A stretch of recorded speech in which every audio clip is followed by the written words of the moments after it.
Hey, I want you to take a deep breath and really listen to what I'm about to say.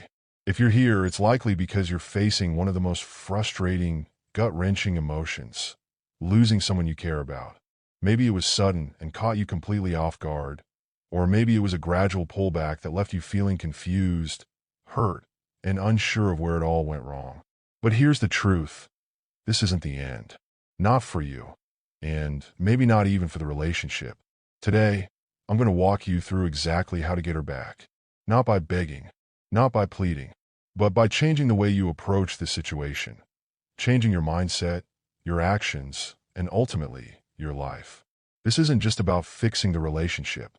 This is about fixing you, becoming the kind of person who attracts love, respect, and connection naturally. Trust me, what feels like the end right now could be the beginning of something far greater. Let's dive in. 1. Vulnerability versus neediness. Here's one of the biggest mistakes most men make when they feel like they're losing someone. They start acting from a place of neediness. Over-texting, calling too much, apologizing repeatedly, thinking if they just try harder, they can somehow fix everything. But let me be clear. There's a world of difference between being vulnerable and being needy. Vulnerability is powerful. It's when you honestly express your feelings, like saying, "I miss you" or "I care about you." It's authentic and it shows strength. Neediness, on the other hand, is when you start chasing her, texting endlessly, trying to convince her to stay, or flooding her with apologies. It creates pressure, and pressure pushes people away. Think about it. If you were in her shoes, would you want someone constantly in your face, begging for attention? Or would you be drawn to someone calm, composed, and self-assured? The second option is always more attractive. So, here's what you need to do. Stop chasing. Stop trying to fix things through sheer desperation. Instead, communicate your feelings honestly, but from a place of strength, not weakness. Show her that while you care, your self-worth doesn't depend on her. 2. Control, boundaries, and human nature. Let's talk about control. Most people think control in relationships is about power, but that's a misconception. Control is an illusion. What truly matters is boundaries. Every relationship has a dynamic, a balance of respect and mutual understanding. The moment you lose sight of your own boundaries and start catering to her every whim, you're signaling that your needs don't matter. And trust me, that's never attractive. When you're constantly available, always putting her first, and neglecting yourself, you're creating an unhealthy dynamic. But when you establish boundaries, when you say, "This is what I stand for, and I won't compromise myself to please anyone," you shift the entire dynamic. Boundaries aren't about being cold or distant. They're about self-respect. They're about not allowing someone else to mistreat or manipulate you. And when you respect yourself enough to enforce boundaries, she'll respect you too. This doesn't mean playing games or trying to win power struggles. It means recognizing your worth and refusing to let anyone, including her, take it away. 3. The scarcity versus abundance mindset. One of the biggest killers of attraction is a scarcity mindset. This happens when you convince yourself that you need her in your life, that you can't live without her, and that she's your only shot at happiness.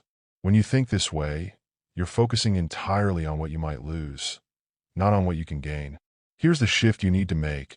Adopt an abundance mindset.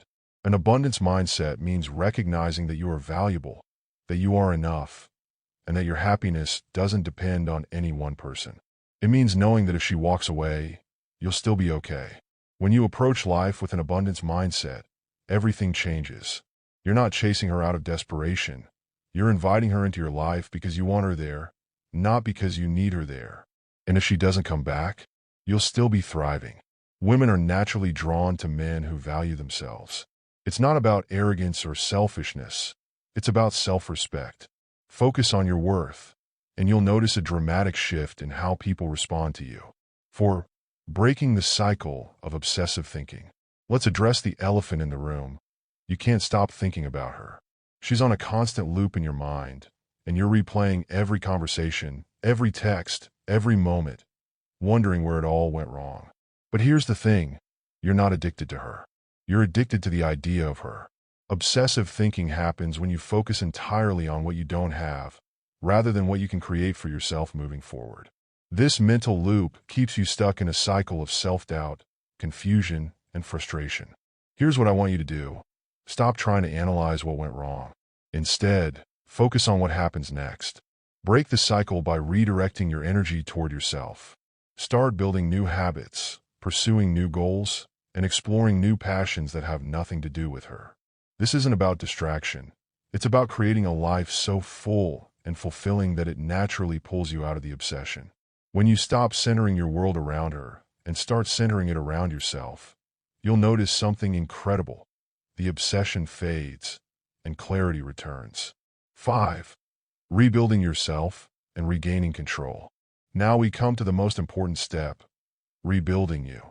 Getting her back doesn't start with her. It starts with you. It's about becoming the best version of yourself mentally, physically, and emotionally. It's about rediscovering your confidence, your purpose, and your value. Hit the gym. Focus on your career. Reconnect with friends. Take up hobbies or set goals that excite you. Don't just use these as temporary distractions. Make them part of who you are. When you do this, something powerful happens. You stop being the person who's chasing after her, and you become the person who commands respect and admiration. You shift the dynamic entirely. This isn't about playing hard to get. It's about genuinely living your best life, so much so that she can't help but notice. You're no longer the one waiting around for her. You're the one she becomes curious about. You can get her back, but it's going to take time, patience, and a mindset shift. By focusing on yourself, on your growth, confidence, and self-respect, you'll create a version of you that's impossible to ignore.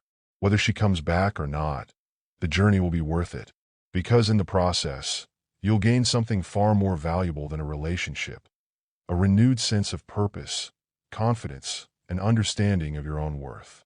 Remember, getting someone back isn't about changing who you are. It's about becoming the best version of yourself.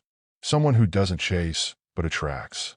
Someone who doesn't beg, but commands respect. Keep growing, keep evolving, and never settle for less than what you truly deserve. I'll see you in the next video. Stay strong.